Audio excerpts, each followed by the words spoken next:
There's another red.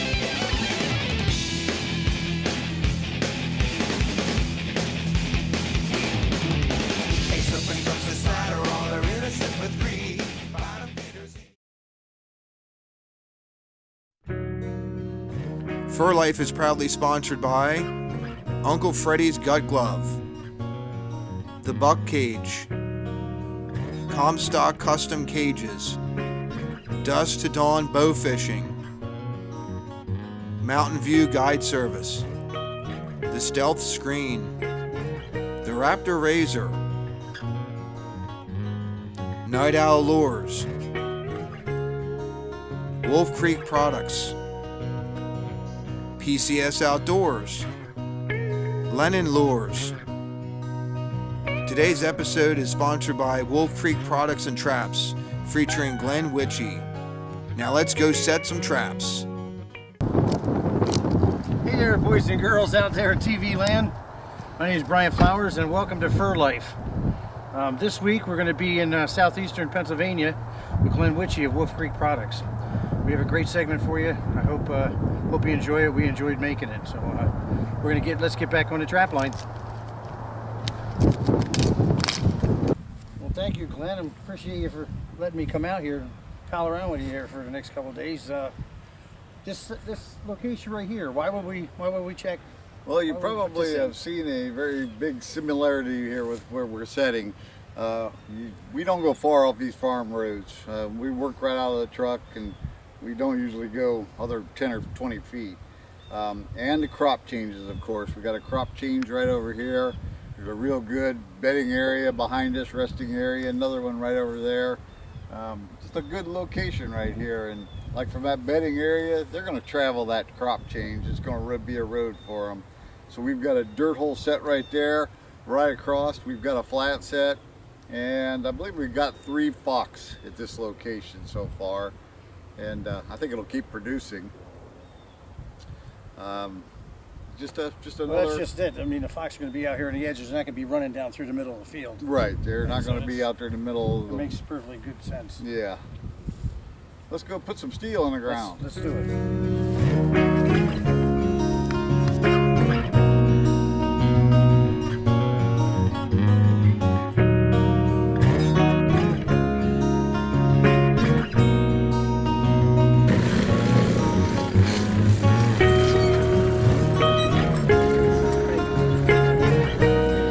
Okay, a little bit about this location right here. Again, we've got a nice denning area up in here. We also have another one behind us right here, and this is the intersection between the two. We have the farm lane coming around, making a curve right here. The crop changes, of course. It all coming together right on this corner right here. These outside edges, no matter where you are, these are good locations. Whether you've got a woods point coming out, that would have been a good location right up there. Any outside edges are really good focal points. Yeah, good spot right here. Like you said, you got crop change, you got wooded area, stuff like that. You got right here. It's right on the corner here. You got 3 fox here in the past couple of days, so you had a double here yesterday. So unfortunately, we had to catch anything today. But Glenn, we're right here. We're right on the top of this knob. What do you actually look for when you come into a new area? The first thing is, you're just looking for a good location. This is a huge visual attraction right here. These old rotten hay bales. They also come in here to hunt around these a lot. You got mice digging under them. And just everything coming together right here. You can see these crop changes. You got the farm lane. You guys are probably tired of hearing about these farm lanes, but man, fox run them just the same as we do. These perfect long travel ways. We've got good bedding areas into both corners, and they're just going to come out here to hunt. And they find these crop changes, they run them just like we would a road. Now, you set 2 traps here. Why wouldn't you set, like, say, farther over there? Well, it's these hay bales. This is the big attraction at this point right here. And you know, a lot of animals, you'll see a lot of coon on a tall tree. They'll have a trail going right to that tree. That's their focal point. Same with these hay bales, and this stuff's going to come on and hunt this all the time. And again, we've got 2 sets here. If it's worth putting 1 set, it's worth putting 2, maybe more than that. But this one's 2. If we came back in here and we had something here, we'd probably add another 3rd set, just to keep everything fresh and working. So basically anything traveling this way is going to end up here anyway. Yeah, you can kind of tell this is like the center of the hub. Everything right here. Yep. But definitely a good spot. Okay, this is the end of those bales right there, these rotten bales where these fox been hunting around.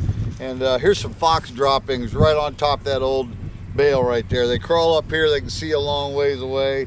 I'm sure they've been up on top of those bales right there. Yeah, them being small animals, they like to be up high where they can see farther distance. Yeah. And you can see there's a bone in there too. Yeah, I saw that. Even the anthills, some places you go where there's some pretty tall anthills, and they'll crawl up on top of them and look around. That's actually a pretty good set. Mm-hmm. Definitely. Windy day today. Here we're up on top of a knob. See right here the crop change. There's a hay field into the grass, into alfalfa over here. So I mean, it's a perfect hub where they're all going to gravitate down this area. We got 2 sets here, and this one produced.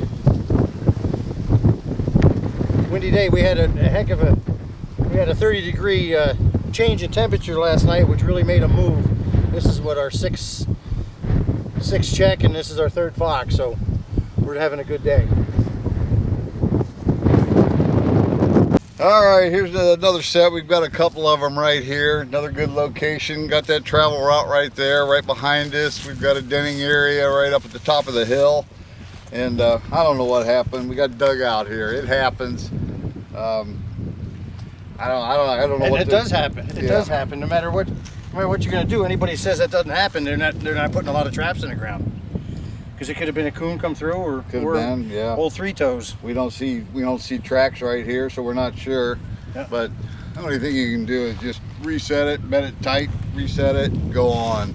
You're not going to catch them all, and you don't want to anyway. Right, so right. Let the smart ones go to reproduce. Okay, I'm going to remake this flat set here. We got dug out on last night. Not a whole lot of magic to remaking a set like this. I'm going to use that for the backing. And of course, you've seen several times, I use the wax paper for a pan cover.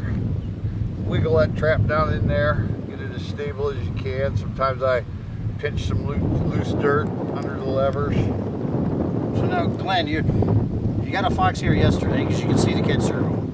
Is that basically what you do? Make this set now? You go straight to a flat set? Most of the time, 90% of the time I do. I don't have a good reason for it. It's just what I do. But you could put this back to a dirt You hole. could absolutely put it back to a dirt hole. And I sometimes do that, but it's most of the time, I can't even tell you why. I change it over to a flat set. There's a lot of scent around here. When you catch an animal, they urinate, You can smell it. It smells foxy. yeah, it just smells foxy. So that in itself is going to be a big attraction. And we hope the next time it comes along, that he's not a digger. Or if we get a coon, that it just goes for it and doesn't tear it up like it did. So you're not afraid to have any catch dirt in there? No, I reuse it. Sometimes I do. Probably more on a dirt hole. I'll go ahead and bring in fresh dirt, at least what I cover the trap with. But on these flat sets, you know, it's not a flashy set. I'm going to try to even blend this in a little bit more. So that catch circle dirt, it is very It's already blended.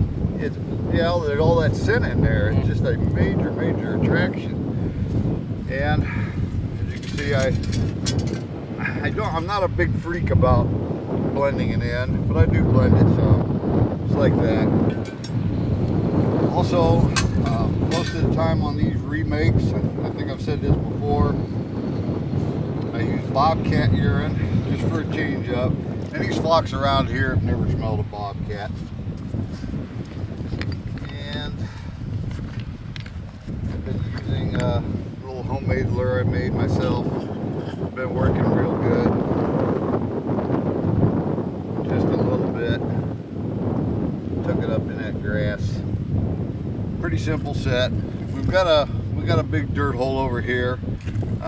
So a lot of times you'll catch a pup over there, and the older fox will be playing around here, just kind of hunting around, and they'll get caught in this subdual flat set.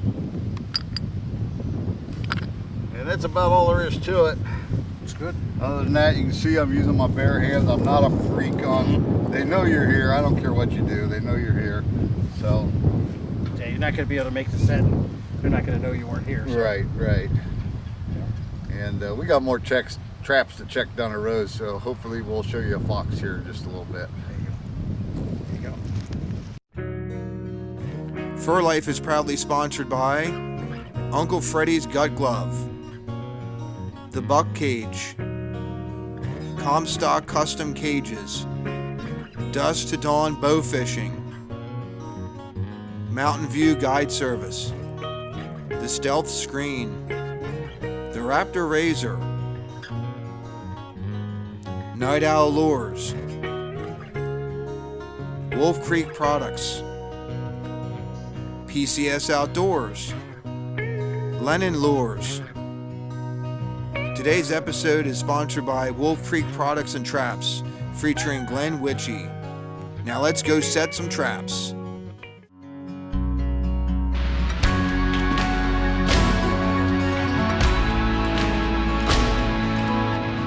The Hague Spring Clip by J3 Outdoors.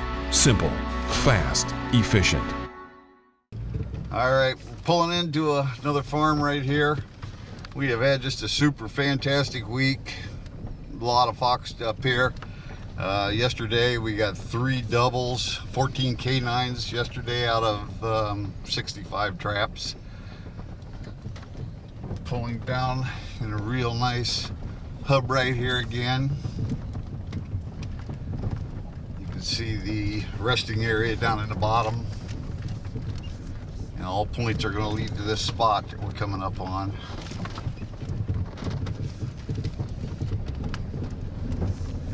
Got a pasture over here, then we have the crop changes.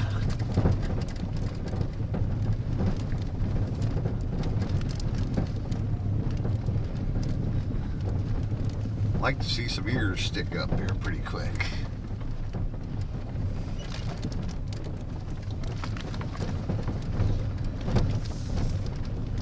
You can see everything just funneling, going to that hub.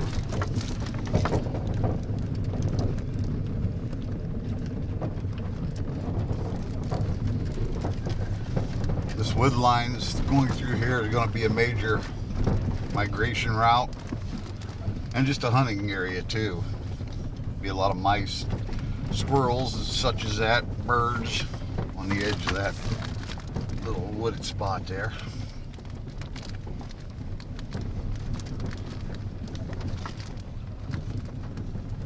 Looks like nothing. Beautiful day up here in Pennsylvania. Well, here we are. We're up on the right to the top of this knob here. This is like the highest point. Brian, gotta start it over. Need you to talk real loud. Okay. Real loud. Because the wind's gonna kill it. Go ahead. Well, here we are on top of this knob here. This is the same location, if it looks familiar to you. We were here yesterday with Glenn Witchie, and they were spreading manure on this field, and we had like 2 sets in here, and this is the one that connected. And I just really want to thank Glenn Witchie again from Wolf Creek Products has let me pal around. And it's like, had such a good time. Great guys. And what a wonderful trap. I mean, that's a 1.5 trap. It's pad catch after pad catch.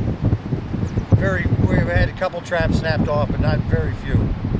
But we're gonna take care of this. We got a few more. I think this is number 7 or 6 for today. Number 7. This is number 7. Yep. Number 7, yep. For today. So we're having a really good day. They moved. We didn't have such a good day yesterday. It got warm, but this cold front come through and the wind picked up, and it really must have rained last night. So we're checking some full traps. So we're gonna take care of him, do the remake, and then head on, keep going, keep checking.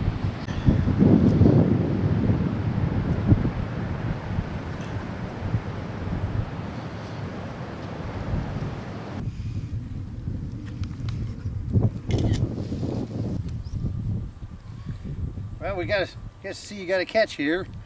I can see the way the swale goes again. That's the reason why you picked this area. This is actually the low area right here, and it's a low area for this whole bottom. And as you can see, they've got a swale right here with the crop changes coming in. Again, the farm lane over here. This is the center of this whole bowl right here. It's all going to happen right here in this swale. So depending on it, doesn't really have to be the high spot. No, absolutely You can catch them in the low spots too. Like I said, from what I've heard, the Leggets just trap the drainages. It doesn't have to be a very big one, but that's what they trap. Here's a little tidbit right here. This was already a flat set, but there's a fox drop. Whoa, right there, the fox dropping, and we're going to use that at that flat set. That stuff's very attractive to the next fox. Brian, we've got 4 sets right across here. You can see it's a fairly wide travel corridor, and with the population that they have up here, you know, you can have a fox working that edge over here and one coming through here. So we kind of covered this little grass strip pretty heavy. I don't know if you can see the catch circle right there behind Brian. We had one there yesterday. So like I said, we had 4 sets here. I think we had 3 dirt holes and this flat set right here. And keeping them in. I mean, you probably, you know, after a week or so or a few days, whatever the ones aren't to produce, you can just pull. Yeah, you can move them. Yeah, and we do try to keep them fairly close together, maybe within 8 foot of each other.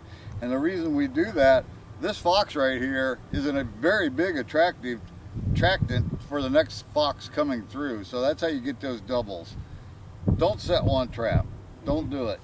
Put 2, 3 every location. If you got to drive down here to check one, you might as well check. That's exactly 2, 3, right. 4. And that's awful fun when you pull up and see a pair of foxes jumping in the traps.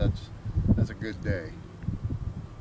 So when you first set this, was this a flat set or was this a dirt hole? This was a flat set. It wasn't. So you're going to put it back as a flat I'm gonna set? put it back as a flat set. And there's not a whole lot of magic on a flat set here. Just digging out. It tore the set up pretty good, so I'm digging that out. I run pretty light, paying tension, pretty crisp. Now, a lot of trappers, and this is something we should have got into, paying tension. I'm not a freak on paying tension. On these new traps, I don't want it to wobble, but that's all I care about. I don't run 3 pounds or 5 pounds or anything like that. I just get the wobble out of it. I set them pretty light. A lot of guys will tell you get toe catches that way. Well, it's not true as far as I'm concerned. Every catch we've had, you can see on that fox right there, right above that pad. Full pad. Full pad. We caught a coyote in one of these, same thing, no problem at all. Now, if you want to run paying tension, that's totally up to you, but I'm just telling you what I do. What do you do, Brian? Basically the same thing. I want, you know, very minimal movement. So like when he's committed and he steps on that pan, I mean, boom, it just has to drop just a hair and it's going to fire. You know, as far as the pan cover and stuff like that, I'm not much on pan covers. Also, here in the last few years, there's been a big push, I don't know why, for big pans. I am not a believer in big pans. I think if you want to get some toe catches, go to a big Or pan. misses. Or misses Yeah, the altogether. bigger the pan, yeah. the bigger chance of missing. Throw it right out. Charles Dobbins, in some of his old writings, a regular pan like this, he would cut it down even smaller. But I just don't. I use what comes on the trap. Now again, on these flat sets, I do try to blend them in pretty good. So basically everything's going to be nice and flat. Everything's going to be flat.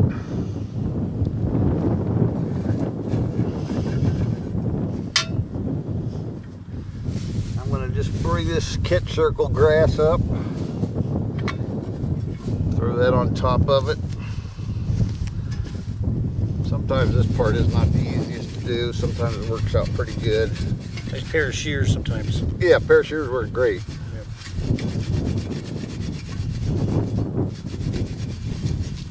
But it smells foxy, so they're going to know. It smells They're gonna come in very there and- foxy. Yeah. And a lot of people, I don't know if I should say this, a lot of people think animals reason, come in here and think. Animals don't reason. The reason they don't get in there is they're afraid. They come up here, something new, they're afraid. That's why sometimes you'll see a mark here. Well, he's going to come back the next night, and he'll keep building confidence until he gets in there and gets caught. I do like to press down, make that a little firm. That, I think, helps to keep them from digging. I'm not going to say it totally eliminates it, but it helps keep it from it.